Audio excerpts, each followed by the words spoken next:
You know, as we look in our garden, there's always those little spots that sometimes have us stymied on what kind of plants that we can use in it.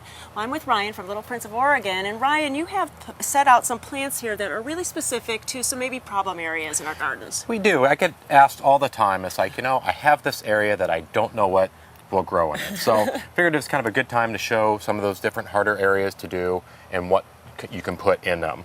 You know, like for instance, you can do an area, a lot of people have a lot of wet, boggy areas, you know, because we have so many months out of the year, you know, the ground is super saturated and wet, and there are some wonderful plants that survive in that.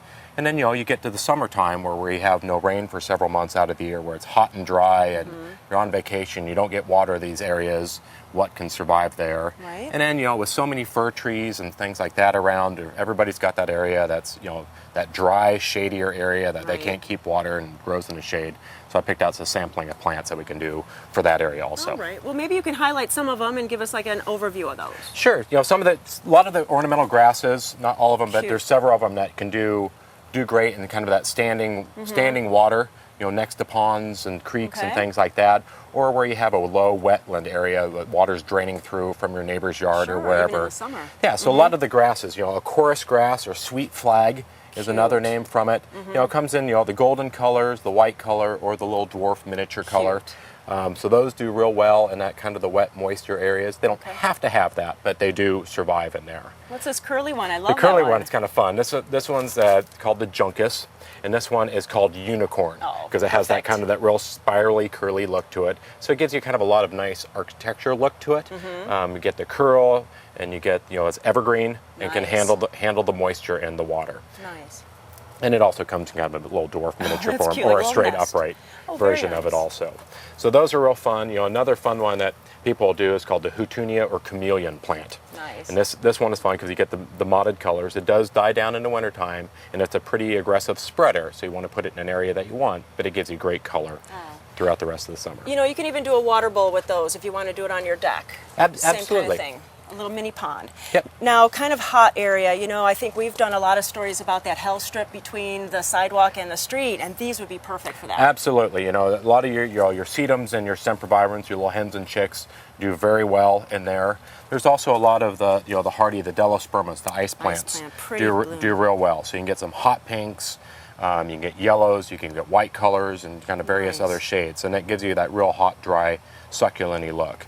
You know, and then some of your herbs do real well. You know, your lavenders or your rosemaries take that real hot and drier conditions. You know, and you know, none of them are ones that you want to put in and never water right after you put in. They need to get their roots established and get going.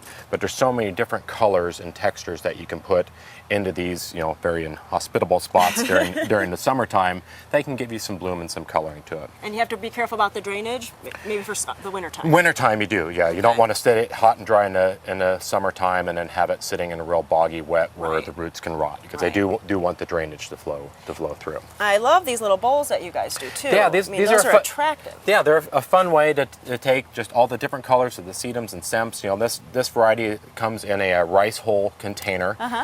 It is an organic biodegradable product over some years, but it's great for putting on a deck or a patio. You know, mix your own different colors and put them together and sit them on a tabletop as a centerpiece or on the front porch. You know, and then if you're gone traveling over the summer and gone for a week or so, you don't need to worry about having your neighbor come over and water it. It's gonna not water it. It's gonna take care of itself when it gets back.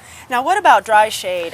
That I think is one of the hardest places in gardens to deal with. It is a very difficult situation. You know, people struggle with that all the time because, you know, the big trees have lots of roots that are sucking up any available moisture in there. The canopies aren't letting the rainwater get into it, so it always tends to be dry even in the wintertime. So there are some good plants that you can put in there. You do want to, you know, once again, get them kind of established once they get going. But, you know, some like there's the vincas do real well. Okay. You know, an evergreen ground cover comes in, you know, green leaf, the variegated leaves. Some pretty ones. Yeah, blue blooms, white blooms, you know, various in-betweens. Even some of the sedums, like this is called sedum ogon, and it's a nice golden color, and it likes to have the shade in the drier areas. It tends to burn a little bit if it gets too much sunshine and if it stays too wet. So sedums like a good area like that. And then you can also get into some of your native plants. You know, you get into your sword ferns, some of your Oregon grapes or your spreading Oregon grapes, the nervosa. do real well. So once you get going, they'll kind of naturalize and take hold, and then they require very little water once they get going. And this Stackies is really a surprise. It is. It's kind of one that you read the tags on it and it says it likes the sun or some partial shade. We've experimented with it, and it's actually done very well in a real almost full shade situation, Wow. getting some dappled light on it, and it really doesn't require that much water at all. So we've even put it in some living walls and experimented with them there, and they've done very well in that also, where they're not getting a lot of moisture. Wow, that surprises me, and I think we always need to try different things and kind of test it out. I think that's great that you kind of stretch that a little bit. Okay. And what about epimedium? Epimedium is another wonderful plant. Several varieties of epimediums. They usually have kind of a nice heart-shaped leaf to it. And they get some nice kind of new growth color. You'll get some kind of reds and burgundy colors, and then they bloom kind of the early spring. You'll get some white blooms, you can get a pink bloom, yellow blooms, and it's one that definitely likes that dry, shadier areas. Oh, excellent. Well, this is just probably a few of the ones that you could do. There's always good to try something out in your garden in those hard spots. And I think Little Prince of Oregon, they have a wonderful website, and they're in so many different independent garden centers in the area. Go to gardentime.tv and we'll click you over their website. Ryan, thanks so much. Great. Thanks, Judy.